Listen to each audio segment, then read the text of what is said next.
దేవుని పరిశుద్ధ నామానికి స్తోత్రాలు. ఈ రోజున యోనా గ్రంథము 2వ అధ్యాయము. ఈ అధ్యాయంలో 10 వచనాలున్నాయి. మొదటి వచనం, ఆ మత్స్యము కడుపులో నుండి యోనా యెహోవాను ఇలాగు ప్రార్థించెను. రెండవ వచనం, నేను ఉపద్రవములో ఉండి యెహోవాకు మనవి చేయగా ఆయన నాకు ప్రత్యుత్తరమిచ్చెను. పాతాళ గర్భములో నుండి నేను కేకలు వేయగా నీవు నా ప్రార్థనను అంగీకరించి ఉన్నావు. మూడవ వచనం, నీవు నన్ను అగాధమైన సముద్ర గర్భములో పడవేసి ఉన్నావు. ప్రవాహములు నన్ను చుట్టుకొని ఉన్నవి. నీ తరంగములను నీ కరుళ్ళును నన్ను కప్పియున్నవి. నాలుగవ వచనం, నీ సన్నిధిలో నుండి నేను వెలివేయబడినను నీ పరిశుద్ధాలయము తట్టు మరలా చూచెదననుకొంటిని. ఐదవ వచనం, ప్రాణాంతము వచ్చునంతగా జలములు నన్ను చుట్టుకొని ఉన్నవి. సముద్రాగాధము నన్ను ఆవరించి ఉన్నది.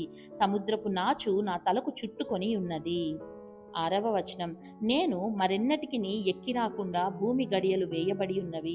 పర్వతముల పునాదులలోనికి నేను దిగియున్నాను.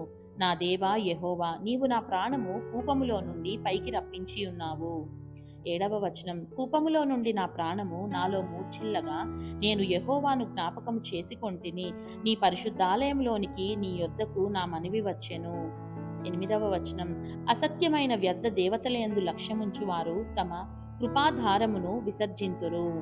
తొమ్మిదవ వచనం, కృతజ్ఞతాస్తుతులు చెల్లించి నేను నీకు బలులను అర్పింతును. నేను మ్రొక్కుకొనిన మ్రొక్కుబళ్లను చెల్లింపక మానను. యెహోవా యొద్దనే రక్షణ దొరుకును అని ప్రార్థించెను. 10వ వచనం, అంతలో యెహోవా మత్స్యమునకు ఆజ్ఞ ఇయ్యగా అది యోనాను నేల మీద కక్కివేసెను. దేవుడు చదవబడిన పరిశుద్ధ వాక్యాన్ని మనందరి వినికిడిలో దీవించి మనల్ని ఆశీర్వదించునుగాక. ఆమేన్.